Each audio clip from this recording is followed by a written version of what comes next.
Well, to talk more about the U.S. role in negotiations between Israel and Hamas, let's bring in Yossi Mekelberg from Chatham House in London. Yossi, thank you for being with us. President Biden was the first to announce the release of that 4-year-old Israeli-American girl I was mentioning earlier.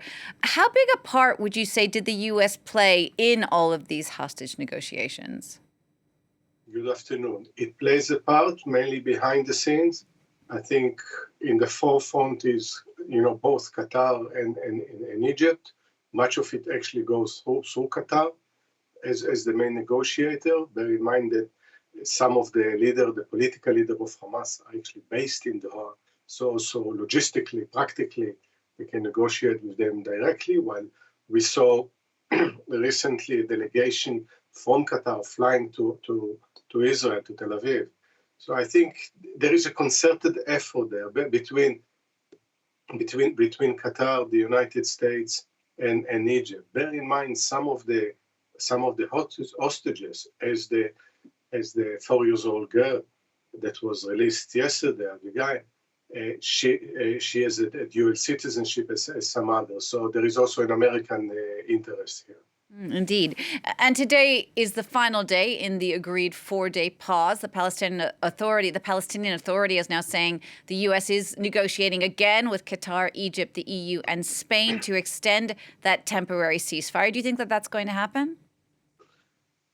It's a possibility. And Israel definitely said for every 10 hostages released, there will be an extra 1 day of pause, which is not only about the hostages, it's also about entering of humanitarian aid into Gaza, which is very, very important to relieve the terrible, the tragic humanitarian situation right in Gaza. I think what we have seen over the last 4 days that it's possible to reach a mediated agreement with the help of third-party countries, negotiators. B, it relieves some of the pressure on Gazan people, but most importantly, also that there is also the ability to exchange hostages for prisoners, Palestinian prisoners. How this is going to evolve eventually into longer pauses and eventually a permanent ceasefire, it's a good question.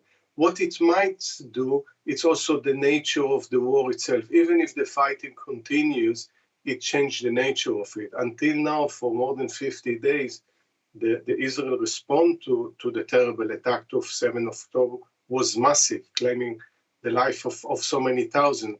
I think it might be as a result that both sides regroup and reassess that it will be more targeted.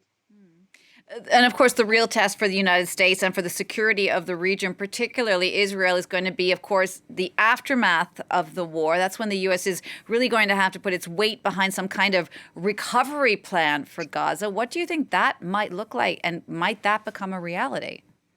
I will take it even one step further. It's not just about the recovery of Gaza, which of course it's paramount, it's essential, crucial, but it's also to initiate a process. We don't know how long, considering